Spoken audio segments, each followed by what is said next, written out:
પૂર્વ આરોગ્ય મંત્રીએ વર્તમાન આરોગ્ય મંત્રીને પત્ર લખ્યો। આયુષ્માન કાર્ડ યોજનામાં લોકોને પડતી મુશ્કેલી અંગે રજૂઆત કરી આરોગ્ય મંત્રીને તાત્કાલિક ઉકેલ લાવવા વિનંતી કરવામાં આવી। આયુષ્માન કાર્ડના રિન્યુઅલ અને નવા કાર્ડ બનાવવાની પ્રક્રિયામાં થતા વિલંબ તેમજ હોસ્પિટલમાં તાત્કાલિક સારવાર દરમિયાન આવતી સમસ્યાઓનો ઉલ્લેખ કરવામાં આવ્યો છે। તેમણે જણાવ્યું કે તાત્કાલિક સારવારની બાબતમાં સમય વેડફાઈ જતો હોવાથી દર્દીઓને ભારે મુશ્કેલી ઊભી થાય છે। કાનાણીએ વહીવટી તંત્રની અણઆવડત અને બેદરકારી પર આકરા પ્રહાર કર્યા। તેમણે ઉમેર્યું હતું કે જરૂરિયાતમંદ દર્દીઓને સમયસર હોસ્પિટલમાં અપ્રુવલ ન મળવાના કારણે પૈસા ખર્ચીને સારવાર લેવી પડે છે, જે શરમજનક બાબત છે। કુમાર કાનાણીએ આરોગ્ય મંત્રી પ્રફુલ પાનસેરિયાને વિનંતી કરી છે કે તેઓ આ સમસ્યાનો તાત્કાલિક ઉકેલ લાવે અને દર્દીઓને તુરંત સારવારનું અપ્રુવલ મળે તેવું આયોજન ગોઠવે। આયુષ્યમાન કાર્ડને લઈ લોકોને જે મુશ્કેલી પડે છે તેને લઈને વરાછા વિધાનસભાના ધારાસભ્ય કુમાર કાનાણીએ આરોગ્ય મંત્રીને પત્ર લખ્યો છે કે ગરીબો માટેની જે યોજના છે તેનો લાભ ગરીબોને મેળવવા માટે મુશ્કેલી પડે છે। આપણી સાથે દર્દીના સંબંધી છે। વડીલ, શું તકલીફ પડે? આયુષ્યમાન કાર્ડ છે છતાં કેટલી તકલીફનો સામનો કરવો પડે? હવે એ તો હું તમને ભાઈ કેમ જણાવી શકું। મારી પરિસ્થિતિ એટલી બધી અટાણે ભયંકર છે કે હું કાયમ જે કાંઈ સારવાર લઉં છું તો એ સારવાર ચાલુ છે અને એમાં ઓટોમેટિક આ જે યોજનાનું કાર્ડ છે એ બંધ પડી ગયું, બરાબર।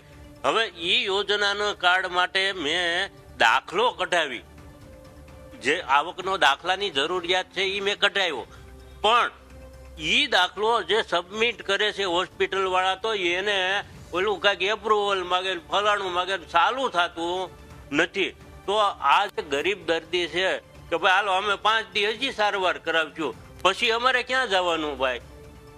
કઈ માણસની તમે કોઈ પણ જાતની કંઈક પરિસ્થિતિ સમજો કે આમ ન હોય। તમે સરકાર જે કાંઈ હોસ્પિટલોને જે કાંઈ સુવિધા આપી છે તો એ સુવિધાનો જે પબ્લિક જે છે દર્દીઓ તો એ ક્યાં કરાવવા જાય? ક્યાં થતું નથી આ દવાખાના વાળાઓને, તો આનું કરવું શું દર્દીને? કેટલા ટાઈમથી આ તકલીફ છે? તમારું કાર્ડ કેટલા દિવસથી બંધ પડ્યું છે અને કેવી કેવી તકલીફનો સામનો તમારે કરવો પડે? તકલીફ તો બહુ જાજી પડે અને આજે મારે 10-12 દિવસ થઈ ગયા આ મારું કાર્ડ બંધ છે ને એને, પણ હવે તકલીફનો સામનો ભાઈ જેની પરિસ્થિતિ ખરાબ હોય ને એને ખબર પડે।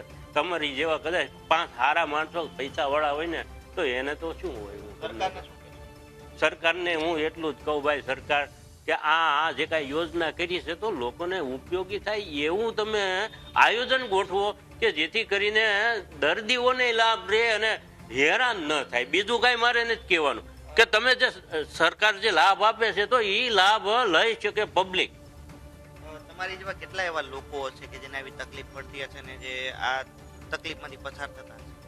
એવા તો ઘણા છે ભાઈ। આમાં તો શું છે કે મને તકલીફ છે, તમે આગળ રોડ માથે ચડો ને તો આવા બીજા 500 મળશે ભાઈ, રોડ માથે 500 મળશે। આટાણે કોઈ આમ જુઓ કોઈ સુખી નથી। આવા કઈ વહીવટ હોય? અઘોર તંત્ર છે આ, અઘોર તંત્ર। આથી વિશેષ કાંઈ આને ન કહેવાય આપણે। સુધારા બસ લોકોને કાંઈ જોતું નથી। એ કાંઈ એમ નથી કહેતા કે અમને પ્લેનમાં બેહાડો ને અમને આમ કરો। એને તો સામાન્ય હું કાર્ડ ચાલુ કરી થઈ જાય એટલે એને બિચારાને ભયો થઈ જાય, એને બીજું કઈ ન હોય, એને તો ભયો થઈ જાય મારું કામ થઈ ગયું ભાઈ, સરકારે મારું કામ કર્યું, બીજું કઈ નથી ભાઈ, મારે બીજું કઈ નથી કહેવાનું, આટલું ઘણું। ચોક્કસથી હતા દર્દીના પરિવારના સભ્યો કે વેદના પણ વ્યક્ત કરીને સાથે સરકારને પણ એક ટકોર કરી છે કે લોકોને પ્લેનમાં નથી બેસવું, વીઆઈપી સુવિધા નથી જોતી, પરંતુ જે સુવિધા માટે જે કાર્ડ આપ્યું છે તે કાર્ડનો લાભ સમયસર મળે તો પણ ગરીબ દર્દીનું ભલું થાય, આવી ટકોર છે સરકારને કરી છે। હવે સરકારે જોવું રહ્યું કે ગરીબ દર્દીની માટે આયુષ્યમાન કાર્ડ તો બનાવી દીધા છે, પરંતુ રિન્યુઅલની જે પ્રોસેસ ખૂબ લાંબી ચાલે છે તેને ક્યારે શોર્ટમાં જે પૂરી કરવાની પ્રોસેસ નવી શરૂ થશે તે હવે જોવું રહ્યું। કેમેરા પર્સન કેસી વઘાસિયા સાથે મિત્રુપા ન્યૂઝ કેપિટલ, સુરત।